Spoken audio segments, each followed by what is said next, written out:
The fire had scarred the land, but it hadn't broken it. New shoots of green began to push through the blackened earth. Trees, once charred and leafless, showed signs of life. Nature, relentless and unbothered by human timelines, began to heal. So did the sanctuary. Ash was transferred again, this time not out of necessity, but opportunity. A vast new reserve had opened further north, part of a joint conservation project between several international organizations. Thousands of hectares, no visitors, no cages, just open land, monitored carefully but left as untouched as possible. It was the closest thing to wild he would ever know. But wild didn't mean forgotten. Amelia didn't return to patrols. Instead, when the team at the new reserve invited her to join the education and conservation outreach program, she accepted. "I'm not a public speaker," she'd said at the time. "You're not," the program director agreed, "but you have something no one else has. You have him, and you have the story." So she told it to students, to local communities, to foreign researchers who had only seen lions through binoculars or on screens. Not as a fairy tale, not as a heroic rescue, but as a story about connection, about respect, about what it means to help something wild without turning it into a pet, about how to care without claiming. Ash, now in his prime, roamed the open expanse of his new home with quiet authority. The other lions respected him. Rangers watched him from a distance, noting how he led without aggression, alert, composed, a lion who knew what it meant to survive both wilderness and captivity. But there was one thing none of them could explain. Whenever Amelia arrived, he came, not with urgency, not with dependency, but with calm certainty. She would walk the perimeter fence, sometimes alone, sometimes with students trailing behind her. And Ash would appear, usually near dawn, before the sun had burned away the mist. Silent, steady, eyes on hers. He wouldn't roar, he wouldn't pace. He would simply be there, as if something inside him still recognized the shape of her presence. He doesn't do that for anyone else, one ranger noted after watching the interaction for the first time. "I don't ask him to," Amelia replied. That was the difference. She had never called him to her. She only showed up, and he always noticed. Their story, Amelia and Ash, became the core of a new conservation campaign, Wild. But not forgotten. It wasn't about raising money. It was about raising awareness. Billboards showed a single image, a lion pressing his head gently against a woman's knee. Firelight glowing in the distance. No text, no dramatic slogans, just a caption at the bottom.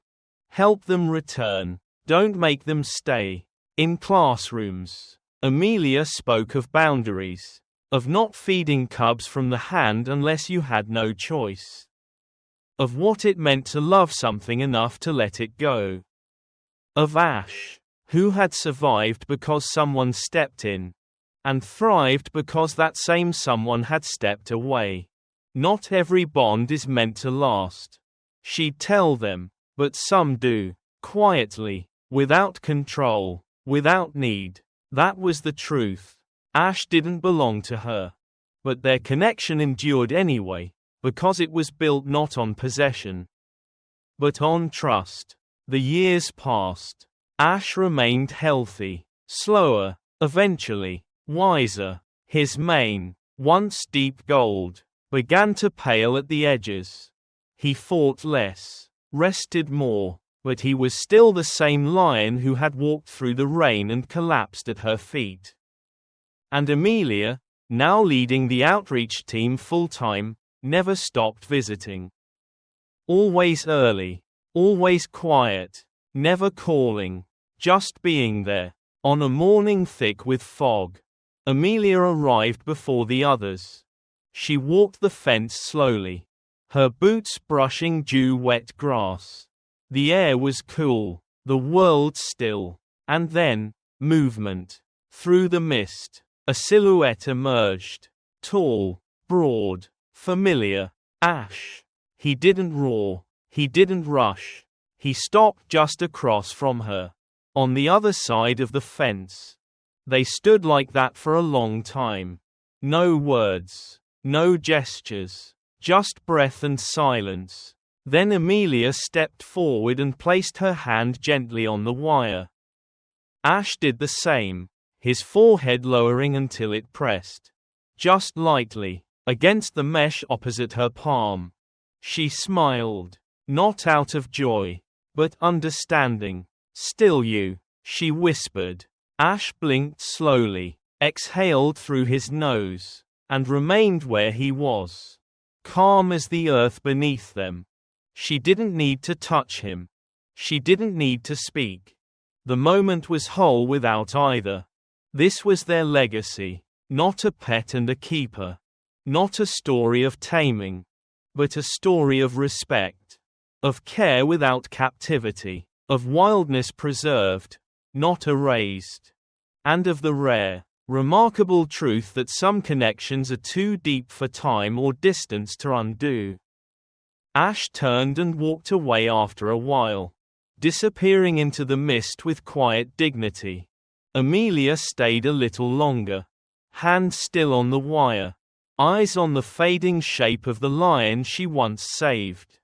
He was wild now, but he had not forgotten, and neither had she. Rain lashed against the corrugated rooftops of the remote military outpost, drumming a steady rhythm that drowned out the usual morning sounds. It was barely 6 o'clock, but the skies were dark, the horizon blurred by fog and mud. Lieutenant Grace Morgan pulled her hood tighter around her face as she locked the door of the comms station. Breath misting in the cold. Another night shift down, 2 more to go. The base, perched on a rugged stretch of borderland, didn't get much excitement most days. Her job was routine, supplies, manifests, repairs, but sleep was always scarce, and coffee never quite enough. She trudged through the puddles toward her vehicle, a green Army Land Cruiser parked near the mess hall. She was halfway into the driver's seat when something scraped against the passenger side door. Scratch, scratch, thump. Grace froze. Then she heard it again. Scratch, scratch. She leaned out and looked across the rain-blurred windshield. A dog. Big, soaked to the bone. German Shepherd. Maybe 4 years old. Its fur was matted with water, streaked with something darker, mud. Or maybe blood. The animal was trembling, one paw lifted awkwardly, and its eyes. God! Its eyes weren't just afraid. They were pleading. Grace opened the door slowly, keeping her body behind it in case the dog lunged. But it didn't. It didn't growl or bark. It just stood there, hunched and shivering, ears pinned flat, tail low. "Where the hell did you come from?" she whispered. No collar, no tags, no military ID chip. She crouched beside the truck, rain soaking through her pants in seconds. The dog took one hesitant step toward her, then another, before collapsing halfway across the threshold, its body too weak to go farther. Grace reached out slowly. The dog flinched at first, but didn't pull away. That's when she saw the marks. A thin, raw cut around the neck. Not deep, but deliberate. Old rope burn. Maybe. And on the front left leg. Dried blood crusted around what looked like a graze wound. Shallow, but recent. Jesus, she muttered, brushing wet fur aside. You've been through hell. The dog let out a low, rasping whine, its eyes locked onto hers. Wide and intense, as if trying to form words. Not just fear. Urgency. Something else. She grabbed her field coat from the back seat and wrapped it around the animal. Lifting its body carefully and settling it in the passenger footwell. "You're safe now," she said, though she wasn't sure it was true. Back inside the comms station. She laid the dog on a clean blanket, radioed the medical tent, and asked for basic vet supplies. The camp didn't have a dedicated vet, just a rotating med tech who sometimes handled injured tracker dogs or local wildlife. While she waited, she cleaned the dog's paws with warm water and inspected the wound more closely. It wasn't from a fight, no tearing. It looked like a shallow knife cut. Clean and clumsy. The rope mark on the neck wasn't fresh. But it was unmistakable. Someone had tied this dog up. And someone hadn't wanted it to get away. By the time Sergeant West arrived with the medkit, the dog was asleep, head resting on Grace's boot like it had known her for years. "What's this?" West asked, lifting an eyebrow. "Rescue," Grace said simply. "No tags. No chip. Definitely trained, though. You sure? Watch." She reached into the kit, unwrapped a bandage, and moved to dress the leg. The dog didn't resist, didn't growl, just lifted its paw slightly. "Hell," West muttered. "That's a working dog." Grace nodded. Or was. Later that morning, Grace filled out a preliminary report. Unidentified canine. German Shepherd. Male. Estimated 3 to 5 years. No ID. Found outside perimeter gate during storm. Possible signs of abuse and escape. She didn't put everything in writing. Not yet. Not the part where the dog had stared at her like it knew her. Not the way its ears flicked when she said, "Stay," or "Easy." Not the part where it refused food from anyone else. The dog was more than a stray. It had purpose. And it had been running from something. She named him Echo. Not out of sentiment. Out of instinct. There was something about him. Something unfinished. As if he were a signal bouncing back from a place no one else could hear. Over the next few days, Echo regained his strength. He didn't bark, didn't cause trouble, but he never let Grace out of his sight. He'd sit outside her quarters, tail curled over his paws, unmoving, follow her from station to vehicle to office. Always just far enough to respect her space, but never out of reach. She tried to stay detached. She told herself someone would come looking, that a handler might report a missing dog, that maybe he was part of a covert team, or worse, smuggled in from across the border. But no one came, and the questions only grew. One morning, Grace found Echo staring at the edge of the compound. Body tense, ears forward. She walked to his side and followed his gaze. Just trees, rain, nothing else. But Echo was still, silent, watching, like he remembered something, or someone, and couldn't say it out loud.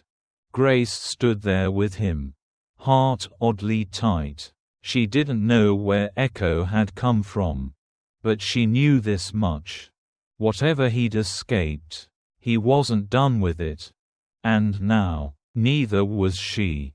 The rain hadn't stopped. It hammered the roof of Grace's truck, streamed in rivulets down the windows, and soaked every patch of earth into a muddy snare. Inside the comms station garage, Grace wrapped a clean towel around a metal bowl of warm broth and slid it toward the German shepherd lying near the doorway.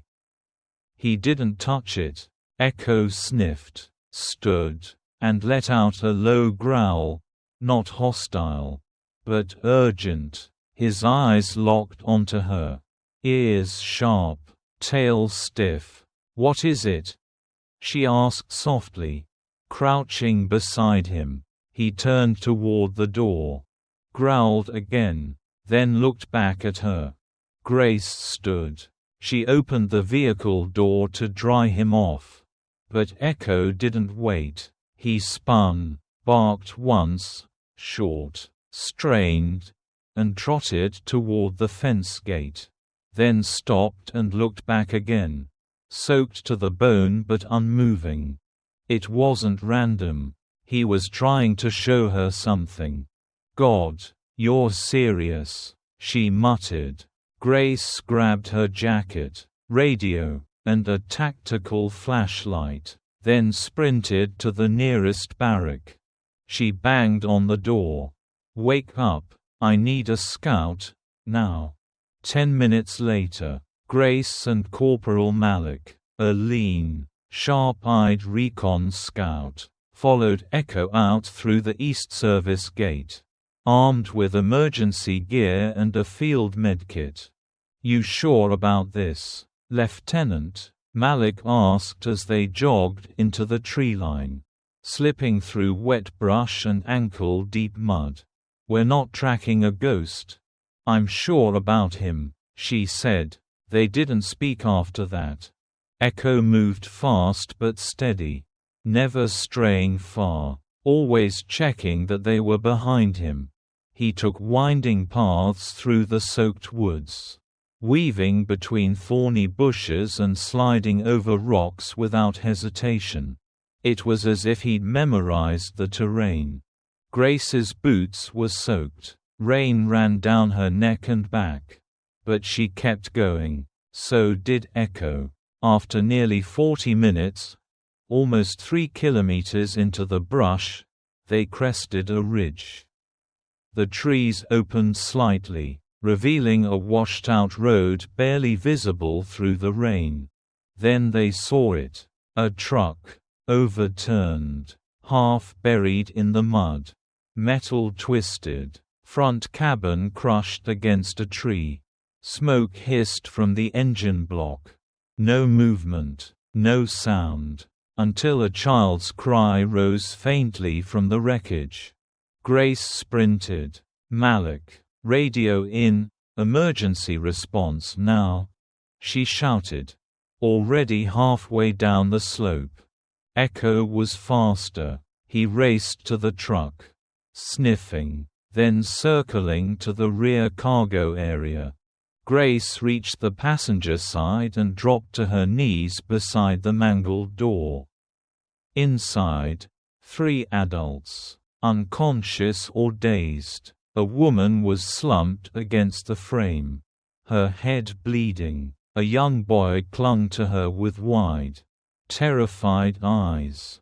"Hey," Grace shouted. "It's okay. We're here. Don't move." She scanned the back. There were more. 5, 6 people. 1 soldier in civilian gear. 3 women. 2 children. All injured. All soaked. Some barely responsive. "Jesus," she whispered. Malik was already calling in coordinates. "This is Recon Team Bravo. Location marker inbound. We've found the missing convoy. I repeat, missing evac confirmed. Multiple wounded, civilian and military, medical response and airlift needed." He turned to Grace. Voice tight. "This is the group that disappeared 3 days ago. Right? Evac team out of Sector 9. Yeah," she said. "They were rerouted to avoid the mines. They never made it. They never had a chance." While Malik monitored vitals and triaged the worst injuries, Grace crawled through the wreckage with Echo leading the way. The dog stopped beside a woman pinned under a crushed bench. Whimpering but alive. They dug her out together. Another child was trapped under loose tarpaulin and crates, barely breathing. Echo barked until Grace reached the spot.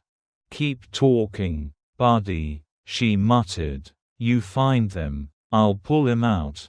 The rain never let up. But they kept working. By the time the rescue choppers arrived, 12 people had been accounted for, 7 civilians, 5 military. 1 man had already died. 2 more were critical, but the rest were alive. Because of Echo. Later, under the harsh glare of the field tent lights, Grace sat beside the dog, now dry, bandaged, but exhausted. His eyes followed her every move. But his body sagged. "He led us straight there," she told the base commander. "There was no scent trail left. No radio signal. No flares. Just him." The commander, a grizzled veteran with decades of campaigns behind him, nodded slowly. "Looks like someone trained him for recon work," he said, "but this isn't standard behavior. Not even for service dogs. I don't think he was following orders." Grace replied, "I think he made a choice." The next morning, the storm passed. Clouds broke over the valley. Steam rose off the soaked grass as sunlight returned. Grace stood outside the medical tent, coffee in one hand, watching the camp stir to life again. Echo lay at her feet, finally sleeping soundly. "Damn good dog," Malik said, walking up beside her. Grace nodded. "He didn't just save them," she said quietly. "He found them, on his own. And he came to you." "Yeah." They stood in silence. In the distance, helicopters ferried the rescued group toward the city. Survivors who might have died without that silent knock on the truck door.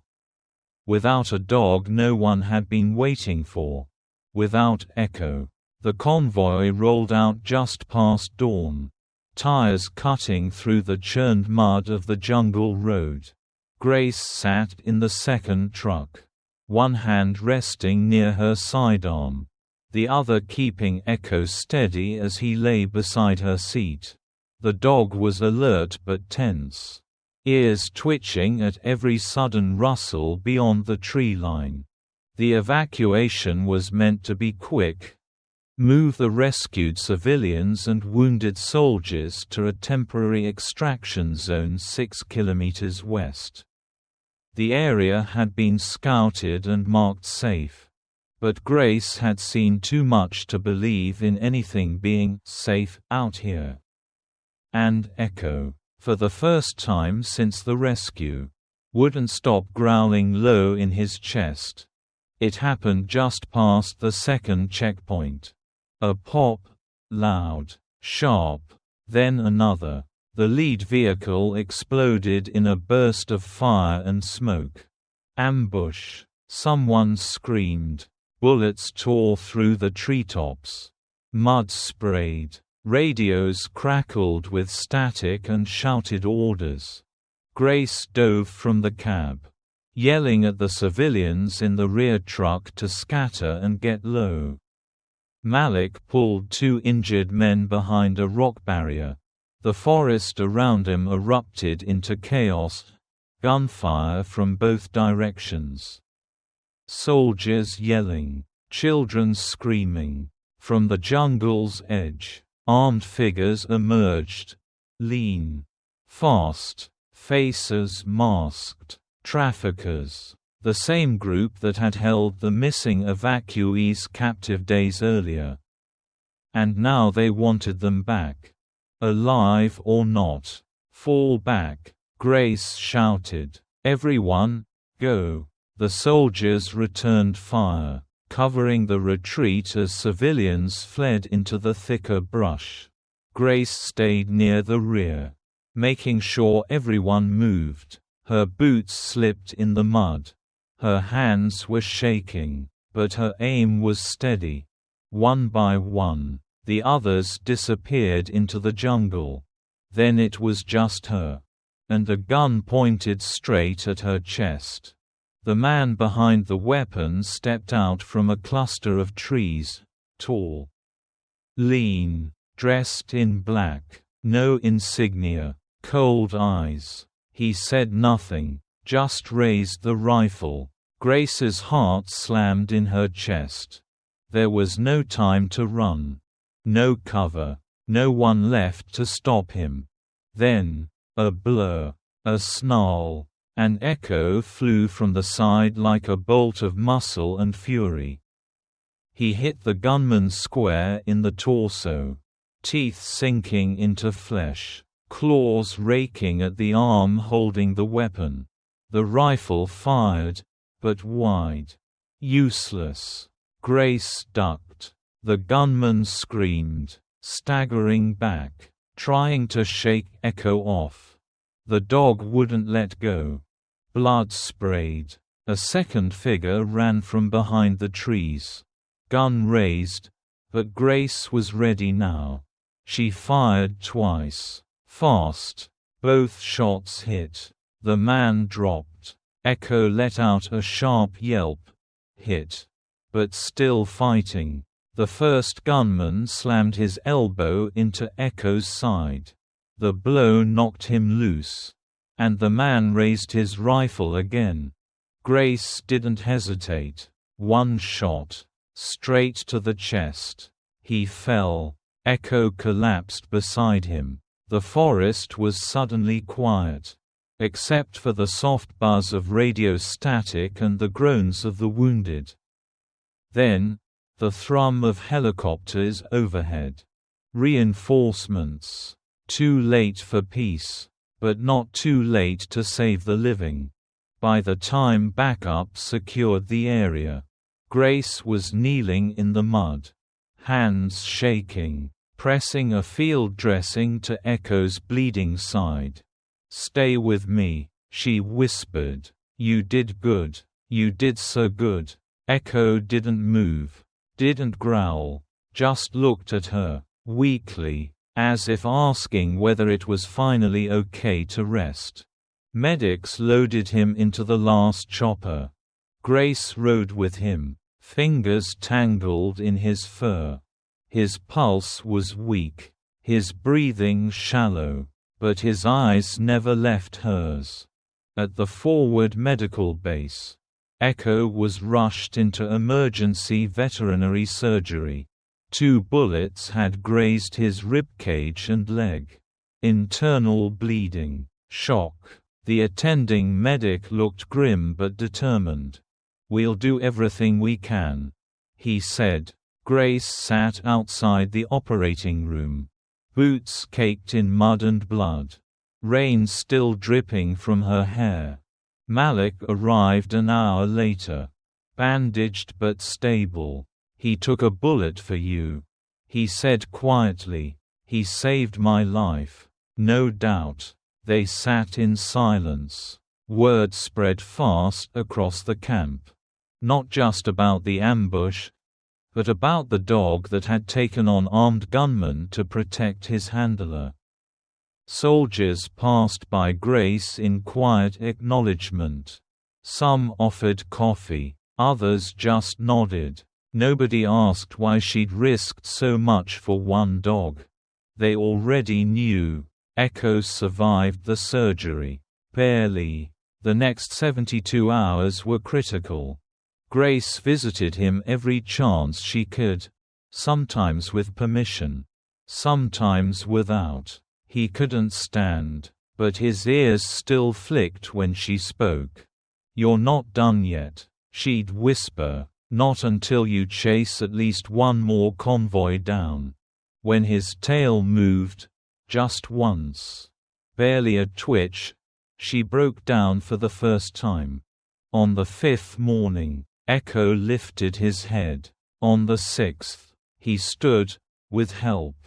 On the 7th, he barked, only once, but it echoed through the clinic like a war cry. Echo had survived fire, bullets, and shadows, but his battle wasn't over. And neither was Grace's. The days blurred into each other. Dust gave way to rain. Then sun, then another mission, another briefing. But no matter what changed in the camp, one thing remained constant. Every morning and every evening, Lieutenant Grace Morgan returned to the military veterinary clinic, pushed open the heavy door, and sat beside the cot where the German Shepherd lay. He had survived, somehow. The vet still called it a miracle. 2 bullets, internal bleeding, infection risk, but Shadow, for that was his name now, hadn't given up. Just like in the jungle, when he'd launched himself at a gunman twice his size. He held on, clung to breath, clung to life, and each day, Grace sat beside him, whispering things that didn't need to be said. She named him on the 11th day, when he first tried to stand on his own. "Shadow," she said, holding his paw gently as he wobbled, then collapsed again into her lap. The name came without thought. But it fit. He had been there in every moment, in the rain, in the jungle, in the gunfire. He had followed her not like a pet, not even like a partner, but like a shadow, silent, steadfast, unshakable. He looked up at her when she said it. No bark, no reaction, just a long, slow blink, as if acknowledging something he already knew. The bond between them didn't need words. It had been written in blood and fire and silence. He knew her voice, the way her tone softened when speaking to him. The subtle shift when she was angry, tired, or lying to herself. She knew his tells, the twitch of his ears when he was restless, the low huff of air when he was content, the almost imperceptible whine when he sensed danger before anyone else did.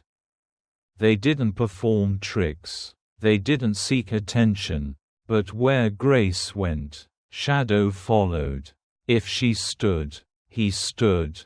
If she paced, he paced. If she sat in quiet thought, he would lay beside her, breathing slow and steady, like he was reminding her, "You're still here. So am I." The other soldiers began to notice. Shadow wasn't like other dogs they'd seen trained for combat or patrol. He didn't bark unnecessarily. He didn't respond to anyone else's commands. And yet he understood every unspoken instruction from Grace, as if they'd spent years in the field together. "Never seen anything like it," Malik said one evening, watching Shadow Grace across the motor pool. "It's like he knows what you're thinking." Grace didn't answer right away. She looked down at the dog walking silently by her side. "I think he does," she said simply. One afternoon, weeks into his recovery, Grace brought him to the training yard. The sun was bright, the dust dry beneath their boots and paws. She unclipped his leash. "Go ahead," she said. "Let's see what you've got." Shadow looked up at her, tilted his head, then sprinted. His legs, still a little stiff, found their rhythm quickly. He tore across the field like a black blur, looping wide, turning sharp, then circling back toward her. He didn't bark, didn't show off.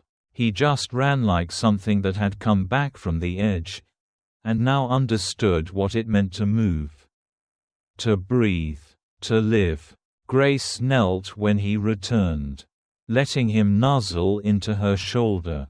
"You're not going anywhere again," she murmured, and Shadow wagged his tail, once. Slow, steady. As his strength returned, so did his confidence. Shadow resumed sleeping by the door of Grace's quarters. During operations briefings, he lay at her feet. When she walked the perimeter at dusk, he padded beside her, silent, invisible to most, but to her, he was always there, her shadow. She began digging into his past when time allowed. What unit he might have come from. What handler trained him. Why he was alone in the jungle. But nothing came up. No tags. No records. No known assignments matching his physical description or behavior. Some suspected he was part of a Black Ops K9 program gone dark. Others believed he had been stolen and reconditioned. Grace stopped asking after a while. Not because she didn't care, but because she realized it didn't matter. Shadow was here now, and with each passing day, she became more certain of one truth: whatever he had been, whatever darkness he had escaped from, he had chosen her. Their bond was quiet, unbreakable, forged not in obedience, but in trust. He was more than a companion, more than a soldier's dog. He was a survivor, like her, not defined by what had happened to him, but by what he chose to become. And together, they kept moving forward. Thank you for watching the video. If you enjoyed it, please comment 1. And if you didn't, just hit like. See you in the next videos.